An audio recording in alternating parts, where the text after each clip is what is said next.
नमस्कार, मैं हूं माधवी और आप देख रहे हैं स्वामी न्यूज। और अब समाचार विस्तार से। पूज्य झूलेलाल जयंती समारोह समिति द्वारा चलाए जा रहे चेटीचंड पखवाड़ा महोत्सव के तीसरे दिन मंगलवार को राष्ट्रीय जनसेवा समिति व प्रचंड बालाजी मंदिर समिति के संयुक्त तत्वावधान में धार्मिक कार्यक्रम झूलन जी महर का आयोजन Ajay Nagar housing board colony स्थित प्रचंड बालाजी मंदिर में संपन्न हुआ। समिति संस्थापक नानक गजवानी ने बताया कि समारोह समिति के अध्यक्ष कौल प्रकाश कृष्णानी, समाजसेवी चंद्र लखानी, रमेश मोटवानी व भगवान सबलानी द्वारा आराध्य देव झूलेलाल और श्री हनुमान जी की मूर्ति पर माल्यार्पण व ज्योत जगाकर शुभारंभ किया। सर्वप्रथम सिंधी में श्री हनुमान चालीसा का वाचन किया गया। भगत चंद्र प्रकाश पार्टी द्वारा साईं झूलेलाल के पंजुड़े गाए। पूज्य झूलेलाल जयंती समारोह समिति द्वारा चलाई जा रही चेटीचंड पखवाड़ा महोत्सव के तीसरे दिन आज राष्ट्रीय जनसेवा समिति व प्रचंड बालाजी मंदिर समिति के संयुक्त तत्वावधान में धार्मिक कार्यक्रम झूलन जी महर का आयोजन Ajay Nagar housing board colony स्थित प्रचंड बालाजी मंदिर में संपन्न हुआ। समिति संस्थापक नानक गजवानी ने बताया कि समारोह समिति के अध्यक्ष कमल प्रकाश कृष्णानी, समाजसेवी चंद्र लखानी, रमेश मोटवानी व भगवान सबलानी द्वारा आराध्य देव झूलेलाल जी व श्री हनुमान जी की मूर्ति पर माल्यार्पण व ज्योत जगाकर शुभारंभ किया गया। सर्वप्रथम सिंधी में श्री हनुमान चालीसा का वाचन किया गया। भगत चंद्र प्रकाश पार्टी द्वारा साईं झूलेलाल के पंजड़े गाए। मदार की बालिका विधिका भाटिया द्वारा हो सदा जावा मेरे दिल जानिया पर योग डांस किया गया।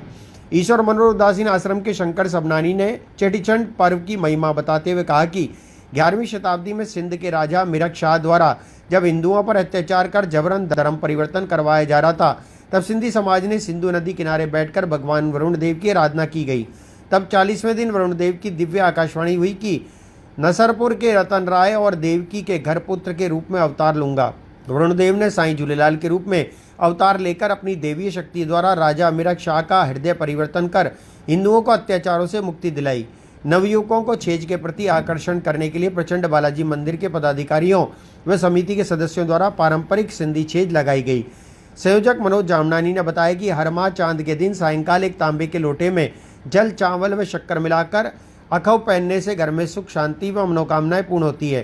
कार्यक्रम में जितेंद्र रंगवाणी, समिति अध्यक्ष ज्योति लालवाणी, उपाध्यक्ष नरेश भोजवाणी, महासचिव प्रदीप तोलाणी, वासुदेव खेमचंदानी, नरेश राम रख्याणी, अशोक मंगलानी, ललित भोजवाणी, कन्हैयालाल मनवाणी, किशोर दादवाणी, गिरधारी लाल श्यामदासानी, MT वाधवाणी, गिरीश आसरानी, विपिन जयसिंघानी, तुलसी भाई, विनोद बहराणी, किशोर विधानी, अशोक पमनानी, दीपा पारवाणी सहित कार्यकर्ता उपस्थित थे। हाथ प्रसादी को वितरण के समापन किया गया।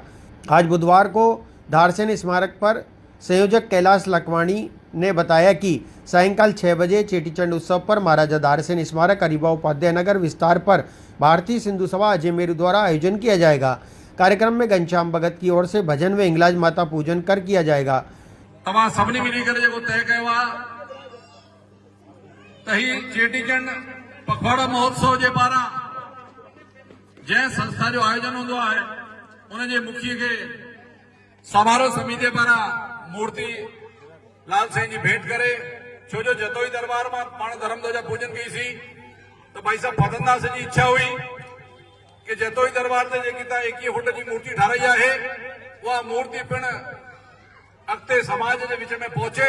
प्रधानमंत्री नरेंद्र मोदी आगामी 6 अप्रैल को पुष्कर के मेला स्टेडियम में अजमेर संसदीय क्षेत्र से भाजपा प्रत्याशी भागीरथ चौधरी के पक्ष में विशाल आम सभा को संबोधित करेंगे। प्रधानमंत्री नरेंद्र मोदी के प्रस्तावित दौरे को लेकर सुरक्षा एजेंसी, प्रशासन और पुलिस ने तैयारियां शुरू कर दी हैं। SPG के अधिकारियों ने प्रशासन और पुलिस के आला अधिकारियों के साथ सभा स्थल, मेला स्टेडियम और अस्थायी हेलीपैड का जायजा लिया। प्रधानमंत्री नरेंद्र मोदी आगामी 6 अप्रैल को पुष्कर के मेला स्टेडियम में अजमेर संसदीय क्षेत्र से भाजपा प्रत्याशी भागीरथ चौधरी के पक्ष में विशाल आम सभा को संबोधित करेंगे। प्रधानमंत्री नरेंद्र मोदी के प्रस्तावित दौरे को लेकर सुरक्षा एजेंसियां, प्रशासन और पुलिस ने तैयारियां शुरू कर दी हैं। SPG के अधिकारियों ने प्रशासन और पुलिस के आला अधिकारियों के साथ सभा स्थल, मेला स्टेडियम और अस्थायी हेलीपैड का जायजा लिया। इस दौरान उपखंड अधिकारी निखिल कुमार पोद्दार, तहसीलदार सृष्टि जैन, नायब तहसीलदार निर्मल राठौर, पुष्कर नगर पालिका के अधिशासी अधिकारी doctor Banwari Lal Meena, traffic police के इंचार्ज डिप्टी मनीष बड़गुजर मौजूद रहे। वहीं SPG के अधिकारियों और जिला पुलिस कप्तान देवेंद्र कुमार विश्नोई ने होटल सरोवर RTDC में जिले के सभी विभागों के प्रतिनिधियों के साथ बैठक ली। इस दौरान जल संसाधन मंत्री सुरेश सिंह रावत, धरोहर प्राधिकरण के अध्यक्ष ओंकार सिंह लखावत, मसूदा विधायक वीरेंद्र सिंह कानावत, पालिका अध्यक्ष कमल पाठक, जिला परिषद सदस्य महेंद्र सिंह बजेवला मौजूद रहे। माना जा रहा है कि PM मोदी पुष्कर की सभा से अजमेर संभाग की 4 समारोह संसदीय सीटों को साधने का प्रयास करेंगे। सभा में अजमेर के अलावा भीलवाड़ा, नागौर और टोंक के भाजपा प्रत्याशी भी भाग ले सकते हैं। देखिए, हमारे देश के यशस्वी प्रधानमंत्री जी लोकसभा चुनाव चल रहे हैं और यहाँ पे हमारे प्रत्याशी नागौर, अजमेर और आसपास के जो लोकसभा लगती है उसकी पुष्कर के अंदर 6 तारीख को एक बड़ी भव्य जनसभा होगी। उसको माननीय प्रधानमंत्री जी संबोधित करेंगे। उसी की तैयारियों को लेकर आज हमारी बैठक आयोजित हुई।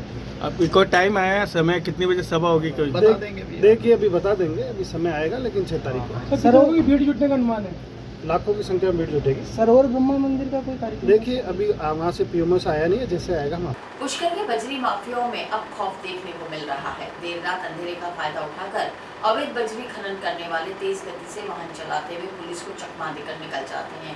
इनके ऊपर अंकुश लगाने के उद्देश्य से ट्रेनिंग आईपीएस कामले शरण गोपीनाथ ने मंगलवार रात को भेस बदलकर अवैध बजरी खनन कर रहे लोगों को गिरफ्तार कर उनके कब्जे से एक बजरी का डंपर और 3 ट्रैक्टर्स भी जब्त किए। पुष्कर के बजरी माफियाओं में अब खौफ देखने को मिल रहा है।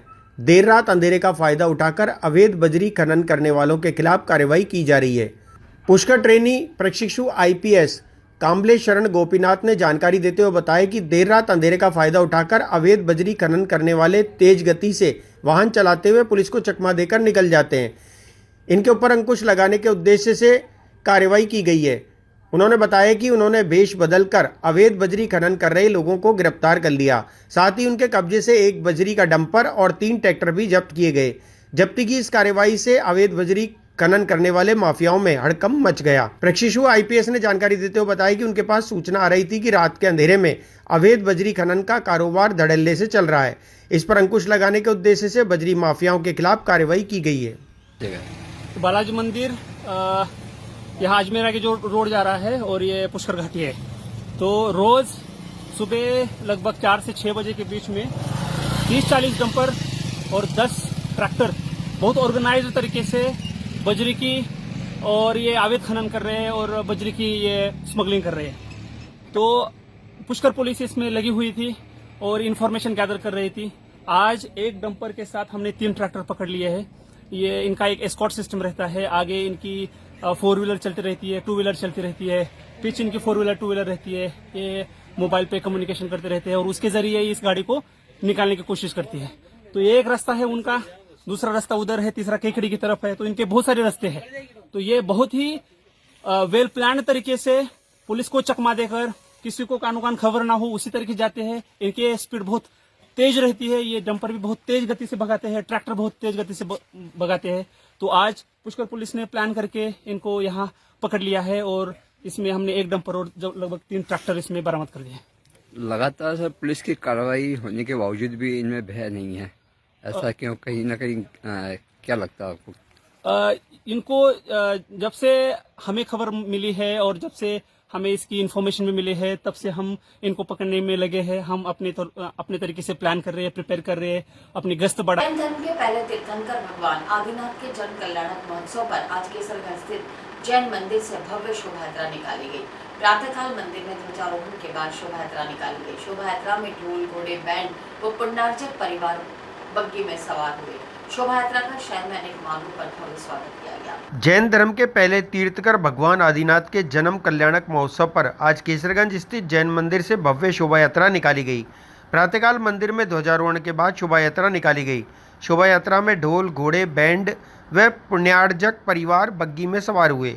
शोभा यात्रा केसरगंज से प्रारंभ होकर बाबू मोहल्ला, गोल चक्कर, आर्य समाज मार्ग, स्टेशन रोड, गांधी भवन, मदार गेट, काउंटर्सपुरा, पड़ाव, आदिनाथ मार्ग होते हुए केसरगंज जैन मंदिर पर वापस पहुंची। इसके अलावा जन्म कल्याणक महोत्सव के अवसर पर आज शहर में अनेक कार्यक्रम भी आयोजित किए गए। भगवान के जन्म कल्याणक महामहोत्सव पर आज 1008 दिगंबर जैन मंदिर कमेटी केसरगंज के द्वारा सकल दिगंबर जैन समाज के द्वारा एक भव्य रथ यात्रा का कार्यक्रम निकाला जा रहा है, जिसमें महिलाएं, पुरुष, बच्चे जैन धर्म के विभिन्न संदेश लेकर चल रहे हैं।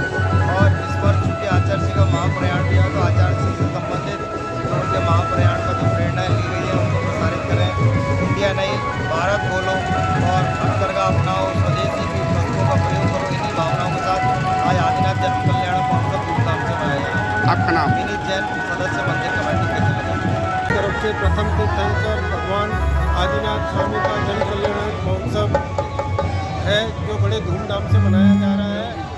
इसके 4 दिवसीय प्रोग्राम चल रहा था, जिसमें आज एक भव्य जुलूस शोभा यात्रा मंदिर से रवाना होकर गाँव मोहल्ले होते हुए गोल चक्कर Arya Samaj road station road होते हुए पदार्थ चलते हुए उसके बाद अब आदिनाथ घाट पर इसका समापन होगा और मंदिर जी में भगवान का कलशाभिषेक होगा। इसके पश्चात एक धर्म सभा होगी जो भैया जी आए हुए हैं वो करेंगे। उसके बाद पूरे समाज का वास्तव अज्ञात बदमाशों द्वारा वार्ड पार्षद प्रतिभा पाराशर को व्हाट्सएप कॉल के जरिए उनके बेटे को अनेक मुकदमों में फंसाने की धमकी देकर 5 लाख रुपए की डिमांड की गई। साथ ही कॉल करने वाले व्यक्ति ने अपने आप को पुलिस अधिकारी बताया। पार्षद ने सजगता दिखाते हुए तुरंत अपने बेटे को दूसरे मोबाइल से फोन कर जानकारी दी। पार्षद के बेटे ने अपने आप को सुरक्षित बताया। इस पर पार्षद ने अज्ञात व्यक्तियों के खिलाफ पुलिस में मुकदमा दर्ज कराया। आजकल शातिर बदमाश लुटेरे पूरे देश में सक्रिय होकर आम जनता को डरा धमकाकर या ऑनलाइन ठगी के माध्यम से जनता की गाड़ी कमाई को लूट रहे हैं। लोगों को व्हाट्सएप कॉल के जरिए धमकियां देकर पैसे वसूल भी किए जा रहे हैं। ऐसा एक मामला सामने आया जिसमें वार्ड पार्षद प्रतिभा पाराशर को व्हाट्सएप कॉल के जरिए उनके बेटे को अनेक मुकदमों में फंसाने की धमकी देकर 5 लाख की डिमांड की गई। साथ ही कॉल करने वाले व्यक्ति ने अपने आप को पुलिस अधिकारी बताया और कहा कि उससे उनके पुत्र और उसके 3 साथी उनके पास गिरफ्तार हैं। पार्षद ने समझदारी का परिचय देते हुए तुरंत दूसरे मोबाइल से अपने बेटे से बात की। बेटे ने अपने आप को सुरक्षित बताया। इस पर पार्षद ने कॉल करने वालों को लताड़ते हुए उनके खिलाफ थाने में रिपोर्ट दर्ज करने की बात कही। इस घटनाक्रम के बाद पार्षद प्रतिभा पाराशर ने समस्त लोगों से अपील भी की है कि अगर उनके पास इस तरह का कोई कॉल आए तो वे डरे नहीं, सबसे पहले अपने परिजन से बात करें और उसके बाद पुलिस थाने में ऐसे व्यक्तियों के खिलाफ मुकदमा दर्ज कराएं। आज माननीय हमारे भागीरथ जी चौधरी जो सांसद महोदय हैं, आज उनका नामांकन का आज आम सभा की रैली वो थी। उसमें मैं समस्त कार्यकर्ताओं को फ़ोन कर रही थी कि भाई सभी को साथ चलना है और उसी की तैयारी में हम लोग थे। इस बीच में अचानक मुझे एक व्हाट्सएप कॉल आती है और उस व्हाट्सएप कॉल में मुझे मेरे बेटे और उसके साथ उसके 3 दोस्तों को पकड़ने की खबर मिलती है कि हमने आपके बेटे को पकड़ा है और इसके साथ इसके 3 दोस्त भी हैं। और पास में ही 2-3 बच्चों के रोने की आवाज़ आती है और वहाँ कहते हैं मम्मी हमको पकड़ लिया है, मम्मी बचाओ, ये बहुत मार रहे हैं, और मारने की पीटने की आवाज़ें बोलते हैं। जैसे उन्होंने मुझसे बात करी, अचानक मेरे भी पैरों के तले ज़मीन खिसक गई, क्योंकि हर माँ अपने बच्चे को बाहर उनका भविष्य बनाने के लिए भेजते हैं और इस उम्मीद में भेजते हैं कि बच्चे का उज्जवल भविष्य होगा। पर अचानक से अगर ऐसे फ्रॉड कॉल आ जाते हैं तो उस वक्त हमारे सोच के परे हम चले जाते हैं कि क्योंकि हमने हमारे बच्चों को अच्छे संस्कार दिए हैं, पर अचानक से इस तरीके से कॉल आ जाना, हम पूरा एक माँ होने के नाते, क्योंकि मैं माँ भी हूँ, तो बहुत हिल जाते हैं हम लोग। तो उसी चीज़ को लेके उन्होंने मुझे बहुत फंसाने की कोशिश करी कि आपके बेटे ने ऐसे किया है, उसे हम अंदर बंद कर देंगे, उसको हम 10 साल के लिए अंदर बंद कर देंगे, उस पर हम ऐसे केस लगाएंगे कि वो कभी निकल नहीं पाएगा, उसके भविष्य को हम ख़राब कर देंगे। और उसके तुरंत बाद उन्होंने मुझे कहा कि आप 5 लाख रुपये ऑनलाइन डालें, आप 5 लाख रुपए ऑनलाइन डालें। मैंने उनसे पूछा आप कौन से चौकी से बोल रहे हैं, आप कौन से थाने से बोल रहे हैं, कृपया संबंधित थाने चौकी का आप बताएं। पर उन्होंने कहीं भी ना चौकी का बताया ना थाने का बताया। मैंने कहा मेरे बच्चे से आप बात कर रहे हैं, तो ना उन्होंने मेरे बच्चे से उन्होंने मुझे बात करवाई और लगातार हमको पुशअप किया गया कि नहीं आप हमको पैसे डालें, हम आपके बच्चे को फंसा देंगे। कॉल किए इस दरमियान आपको पास में? एक ही व्हाट्सअप कॉल आया जिसमें मैंने लगभग उनसे 4 से 5 मिनट की मेरी लंबी बातचीत हुई। इसी बीच मैंने दूसरे कॉल से, क्योंकि उस वक्त मैंने अपने आप को आत्मसंयमित रखा और मैंने कहा एक अलग कॉल मतलब फ़ोन से मैंने अपने बच्चे से बात करी और बच्चे ने जब मुझे बताया कि मम्मी मैं कॉलेज में सुरक्षित हूँ, बिल्कुल ओके हूँ, मैं यहाँ क्लास अटेंड कर रहा हूँ, फिर मैंने बात करते करते ही वापस उससे बात करी और बात करके उनको मैंने कहा कि ये जो तुम फ्रॉड कॉल करके इस तरह से पेरेंट्स को फंसाते हो, जो फ्रॉड के पैसे लेते हो, तो हम तुमको छोड़ेंगे नहीं और आगे हम इसकी इंक्वायरी करेंगे और उनके खिलाफ रिपोर्ट कराई जाएगी, ताकि भविष्य में आने वाले देखो हर बच्चा बाहर जाता है, 12 पास आउट होते हैं, वो बाहर जाते हैं, तो उन माता पिताओं के साथ इस प्रकार का फ्रॉड ना हो, वो माता पिता किसी दबाव में ना आए, क्योंकि ये सिचुएशन ऐसी होती है कि पेरेंट्स दबाव में आ जाते हैं और तुरंत एक्शन लेके पैसे का ट्रांजैक्शन कर देते हैं। मैं आप सभी मतलब माता पिता से, सभी पेरेंट्स से रिक्वेस्ट करती हूँ कि जब भी आपके पास इस तरीके के कॉल आएँ या फ़ोन आए तो आप पहले अपने बच्चे से संपर्क करें। संपर्क करने के बाद जब उससे बात हो जाए तो आप संतुष्टि लें, नहीं तो उसके मित्रों से बात करें, उसके दोस्तों से बात करें, और उससे भी बात नहीं होती है तो कॉलेज में जहाँ वो पढ़ रहा है वहाँ बात करें। और वहाँ भी बात नहीं होती है तो अपने परिवार को पहले बात बताएं। परिवार को बात बताने के बाद संपूर्ण जानकारी लेने के बाद में संबंधित थाने पे आप इसकी रिपोर्ट दर्ज कराएं और उसके ही बाद जो भी इंक्वायरी करनी है वो आगे करें। क्या आपने पेमेंट वगैरह भी किया था क्या कुछ? नहीं सर, मैंने पेमेंट नहीं किया है। मैंने बच्चे से बात कर ली थी, तुरंत हैंड टू हैंड मैंने फ़ोन लगाया था बच्चे से और बच्चे ने कहा मम्मी मैं क्लास में हूँ और सुरक्षित हूँ, मुझे कोई ऐसी प्रॉब्लम नहीं। कॉलेज जाता है स्कूल में? अब बच्चा कॉलेज में है बाहर, कौन सी कॉलेज? वो आउट ऑफ राजस्थान है, कॉलेज में बाहर पढ़ाई करते हैं बच्चे। मतलब पुलिस क्या मतलब बात कर रही थी वो लोग? हाँ बिल्कुल, मुझे पुलिस का ही उन्होंने बोला कि हम थाने से बोल रहे हैं और हमने आपके बच्चे को और उसके साथ 3 दोस्तों को पकड़ा है और आपके बच्चे ने मतलब अनगिनत केस लगाने की उन्होंने मुझे बोला कि आप ऐसा किया हम उसको उसमें फंसा देंगे, हम उसको उसमें फंसा देंगे। क्या इसकी शिकायत दी आपने थाने पे? बिल्कुल, हम संबंधित थाने पे अभी जाके शिकायत दर्ज कराएंगे। थाना कौन सा मतलब? गंज थाना। जब आपको फोन आया तो आपको कैसा मतलब आप समझ सकते हैं क्योंकि मैं एक जनप्रतिनिधि होने के साथ साथ पहले एक माँ भी हूँ और जब एक माँ के पास कॉल आता है तो माँ चाहे कितनी भी शक्तिशाली हो, चाहे कैसी भी हो, चाहे हर परिस्थिति से वो लड़ लेगी, पर जहाँ बच्चों की बात आती है तो जब ये कॉल मेरे पास आया तो मेरे पैरों के नीचे से ज़मीन खिसक गई क्योंकि बच्चों को हम बड़े पालते हैं, पोसते हैं और बड़े लाड प्यार से करते हैं। बच्चे को बंधक बनाने का बहाना बनाया? बिल्कुल हाँ, उन्होंने बंधक बनाया और उसके साथ 3 दोस्तों का भी उन्होंने बोला, जिक्र किया कि भाई 3 दोस्त और भी हैं, पर हमने आप ही के बच्चे को थोड़ा इनोसेंट लगा तो हमने इसीलिए आपको कॉल किया है और इसको देखते हुए हमने आपके नंबर और समझदारी से काम करके बच्चे को फोन कर दिया था? बिल्कुल, मैंने इधर बातचीत चली रही थी, दूसरे कॉल से मैंने तुरंत अपने बच्चे से बात करी। इवन उन्होंने मेरा नाम लिया, मेरे हस्बैंड का नाम लिया। मतलब आप एक फ्रॉड कॉल आता है पर कोई आपका नाम नहीं जान पाता, पर फिर भी उन्होंने मेरा नाम बोला, मेरे हस्बैंड का नाम बोला तो 1 मिनट के लिए तो 1 सेकंड के लिए तो मेरे मन में ऐसा हुआ कि क्या वेरी रियल है या क्या है, क्योंकि मुझे मेरे अपने बच्चों पे पूरा विश्वास है और पूरे अच्छे संस्कार दिए हुए बच्चों के। बच्चे का नाम रुद्र। 21 सदस्यीय विदेशी पर्यटकों के दल ने मंगलवार की शाम विश्व कल्याण के लिए वराह घाट पर वैदिक मंत्रोच्चारण के साथ हवन यज्ञ किया तथा सरोवर की पूजा कर महाआरती की। भारत भ्रमण के दौरान मैक्सिको का दल मंगलवार को पुष्कर पहुंचा तथा पंडित रविकांत शर्मा के आचार्यत्व में यज्ञ वेदी में वैदिक मंत्रोच्चारण की आहुतियां दी। 21 सदस्यीय विदेशी पर्यटकों के दल ने मंगलवार की शाम विश्व कल्याण के लिए वराह घाट पर वैदिक मंत्रोच्चारण के साथ हवन यज्ञ किया तथा सरोवर की पूजा कर महाआरती की। भारत भ्रमण के दौरान मैक्सिको का दल मंगलवार को पुष्कर पहुंचा तथा पंडित रविकांत शर्मा ने आचार्यत्व में यज्ञ वेदी में वैदिक मंत्रोच्चारण आहुतियां दी। इसके बाद उन्होंने सामूहिक रूप से सरोवर की पूजा कर दुग्धाभिषेक किया। अंत में पंडित शर्मा की ओर से महाआरती भी की गई। जय श्रीमन्नारायण। आज मैक्सिको के 21 आदमी और औरतों का पर्यटकों का एक प्रतिनिधि मंडल पुष्कर आया है। इस समय वो पूरे भारतवर्ष के भ्रमण पर है और पुष्कर आने पर उनकी हार्दिक भाव था कि पुष्कर की जो यात्रा वो कर रहे हैं इसे एक आध्यात्मिक और धार्मिक रूप में दिया जाए। तो आज पुष्कर के प्रधान वराह घाट पर सारे के सारे 21 लोगों ने सर्वप्रथम वरुण पूजन, कलश पूजन के पश्चात गणपति पूजन करने के पश्चात नवग्रह षोडश मातृकाओं का पूजन किया और इन सभी आवाहित देवी देवताओं का हवन भी किया था। हवन के समय उन सभी लोगों का जो शुद्धतम भाव देखने को मिला वो अत्यद्भुत था। सभी लोग एकाग्रचित होकर के उन्होंने हवन में भाग लिया। तत्पश्चात पुष्कर के ही प्रधान वराह घाट पर जहाँ से हमारे यहाँ से पुष्कराज की आरती की जाती है वहाँ से पुष्कराज महाराज की महाआरती की गई। ये सारा का सारा कार्यक्रम करने के पीछे मकसद इन लोगों का यही था कि विश्व बंधुत्व की भावना और सर्वे भवन्तु सुखिनः सर्वे सन्तु निरामया सर्वे भद्राणि पश्यन्तु माँ कश्चित् दुख भाग भवेत्। इस भाव के साथ में विश्व बंधुत्व, सभी लोग रोग मुक्त हो, सभी शोक मुक्त हो और सभी प्रभु के भक्त। अजमेर लोकसभा क्षेत्र से कांग्रेस के प्रत्याशी रामचंद्र चौधरी ने आज किशनगढ़ में आयोजित कांग्रेस कार्यकर्ता सम्मेलन में कांग्रेस के पदाधिकारी एवं कार्यकर्ताओं से लोकसभा चुनाव की रणनीति पर विस्तृत चर्चा की। इस अवसर पर विधायक विकास चौधरी ने एकजुट होकर कांग्रेस प्रत्याशी चौधरी को विजय बनाने का आह्वान किया। अजमेर लोकसभा क्षेत्र से कांग्रेस के प्रत्याशी रामचंद्र चौधरी ने आज किशनगढ़ में आयोजित कांग्रेस कार्यकर्ता सम्मेलन में कांग्रेस के पदाधिकारी और कार्यकर्ताओं से लोकसभा चुनाव की रणनीति पर विस्तृत चर्चा की।